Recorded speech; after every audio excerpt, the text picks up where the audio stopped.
Like other holy books, the Quran has come under examination and scrutiny, and many contradictions, or at least apparent contradictions, have been said to exist within its pages. In this episode, I'll be listing 10 of the biggest contradictions found in the Quran. What's happening, guys? Welcome back to FTD Facts. My name is Leroy Kenton, and I want you guys to watch this video until the very end and let me know what you think. Are these clear contradictions, or do you think that they have an explanation that makes sense? Starting this episode off at number 10, we have 6 or 8 days of creation. We find a passage in Surah 7 verses 54 that says, "Your guardian Lord is Allah who created the heavens and the earth in 6 days." Okay, so pretty clear. But then we move on to Surah 41 verses 9 to 12, and it goes as follows. "Say, is it that ye deny him who created the earth in 2 days?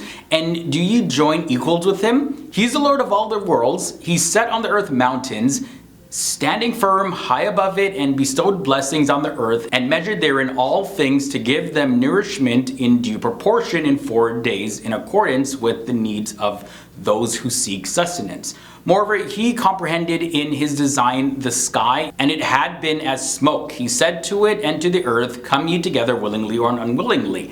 They said, We do come together in willing obedience. So he completed them as 7 firmaments in 2 days, and he assigned to each heaven its duty and command." So when you add up 2 plus 4 plus 2, that equals 8. The contradiction number 9 is, will Christians go to paradise or hell? So, from the beginning, pretty much Christians have been accused by Muslims of being polytheistic. And by the way, polytheist just means worshipping of multiple gods, because they say that, well, hey, Jesus is exalted as God, so that's polytheism. And here's one passage that actually says this. "Anyone who puts anyone with Allah, God will deny access to the garden. His shelter is fire." And that's found in Surah 5 verses 72. So there are some other places though that promise paradise to Christians as well as others. Those who believe and those who are Jews, Christians, and Sabian, those who believe in God and the last day and act right, they will get their reward with their Lord. They should not be afraid and will not be sad. And that's found in Surah 2 verses 62. Okay, so when some people see this, they're left pretty confused, wondering which one is it? Are Christians going to be left out because they associate partners or put partners equal to God in the case of Jesus? Or are they going to be accepted into heaven if they act right? Next up, at number 8, blood, clay, dust, or nothing. What are we talking about, right? What was man created from? That's the question. Well, in the Quran, we see several passages that give different accounts of what man or human beings are made from. I'll be sharing just 5 of them. Surah 96 verses 2 says, "Created man out of mere clot of congealed blood." Surah 15 verses 26 says, "We created man from sounding clay, from mud molded into shape." And then another surah says, "The similitude of Jesus before Allah is as that of Adam. He created him from dust. He said to him, be, and he was." Taken from Surah 3 verses 59. From there we look at Surah 19 verses 67 that says, "But does not man call to mind that we created him before out of nothing?" Final one, Surah 16 verses 4 says, "He has created man from a sperm drop, and behold, this same man becomes an open disputer." So right there we see 5. Moving on now to number 7, there being no compulsion in religion. Now perhaps one of the most quoted verses used by critics of Islam is the one about there being no compulsion by force to accept Islam. And it goes as follows. "Let there be no compulsion in religion. Truth stands out clear from error. Whoever rejects evil and believes in Allah hath grasped the most trustworthy handhold that never breaks. And Allah heareth and knoweth all things." And that's taken from the 2nd Surah verses 256. But another verse in the Quran seems to give a different idea when it comes to accepting Islam. And this one goes as follows.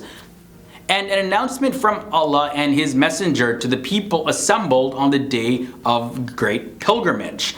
that Allah and His Messenger dissolved treaty obligations with the pagans. If then you repent, it were best for you. But if you turn away, know ye that you cannot frustrate Allah, and proclaim a grievous penalty to those who reject faith. That's taken from Surah 9 verses 3, another apparent contradiction in the Quran. From there we move to number 6, the first Muslim. This is what Surah 39 verses 12 says, "And I, Muhammad, am commanded to be the first of those who bow to Allah in Islam." However, the Quran makes mention of others before Muhammad who submitted to the faith of Islam, like Abraham and Jacob, for example. One verse of the Quran says this, "And this was a legacy that Abraham left to his sons, and so did Jacob. O my sons, Allah hath chosen the faith for you. Then die not except in the faith of Islam." That's taken from Surah 2 verses 132. Halfway to number 5, forgive or not forgive. Here's a verse that speaks about Allah not forgiving those who worship other gods. Allah forgiveth not that partners should be set up with Him, but He forgiveth anything else, to whom He pleaseth. To set up partners with Allah is to devise a sin most heinous indeed. And that's found in Surah 4 verses 48. Now the following passage of the Quran shows those who worship idols being forgiven.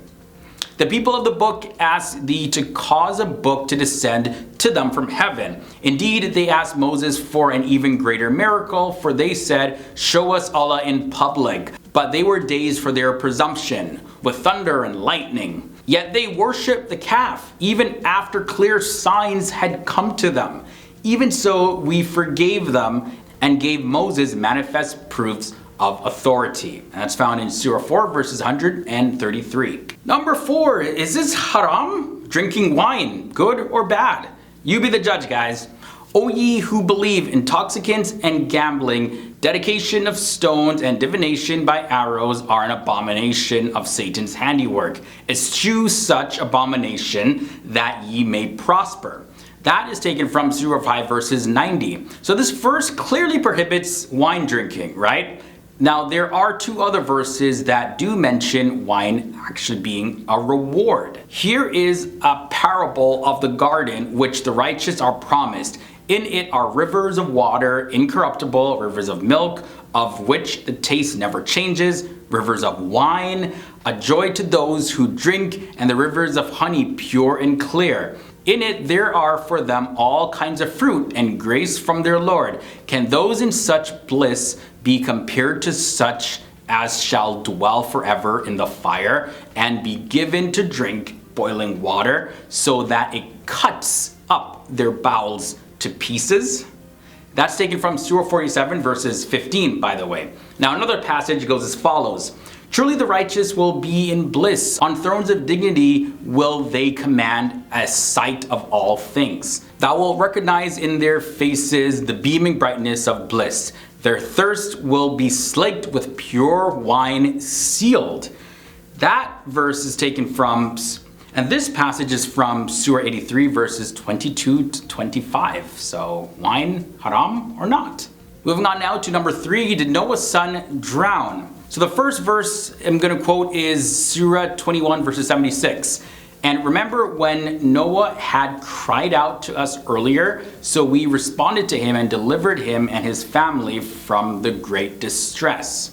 So some people have pointed out that if his family was all saved, then how come in another verse it says that Noah's son drowned? And this verse goes as follows. "The son replied, I will go to a mountain for refuge, and it will save me from the water. Noah said, None can save anyone today from the command of Allah except those whom He may have mercy. Thereupon a wave swept in between the two, and he was drowned." That's found in Surah 11 verses 43. Now for the contradiction at number 2. Is evil from God? "Wherever you may be, death will overtake you, even if you should be within towers of lofty construction. But if good comes to them, they say this is from Allah. And if evil befalls them, they say this is from you. Say, all things are from Allah. So what is the matter with those people that they can hardly understand any statement? That is taken from Surah 4 verses 78. But then in the following verse, we read this. What comes to you of good is from Allah, but what comes to you of evil, O man, is from yourself.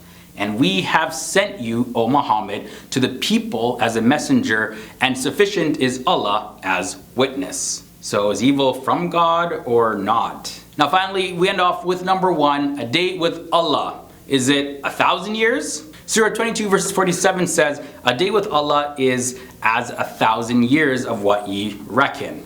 Now another verse says this.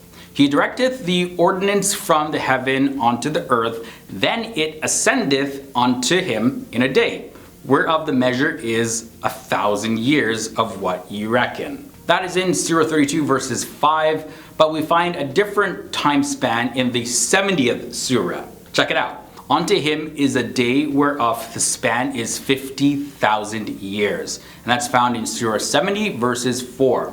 So one common explanation in defense of this passage is that it's not actually referring to literal years. Rather, these numbers are simply referring to long periods of time. Like if somebody says, hey, I told you millions of times not to do that. Or if they say, hey, I told you already a bunch of times not to do that. Those two statements can, you see, either be taken literally or metaphorically and don't necessarily contradict each other. It just really depends on perspective. And with that said, that brings us to the end of another episode. This was a look at 10 of the biggest contradictions in the Quran. Of course, I want to hear your thoughts and comments down below. Do you believe that these are clear contradictions, or do you think that they have good explanations for them? Let me know all your thoughts and comments down below. If you did enjoy this video, don't forget to leave a like, and if this is your first time here to the channel, subscribe and ring the bell to be notified when new videos are posted. Until next time guys, stay awesome, stay educated, and I'll see you soon.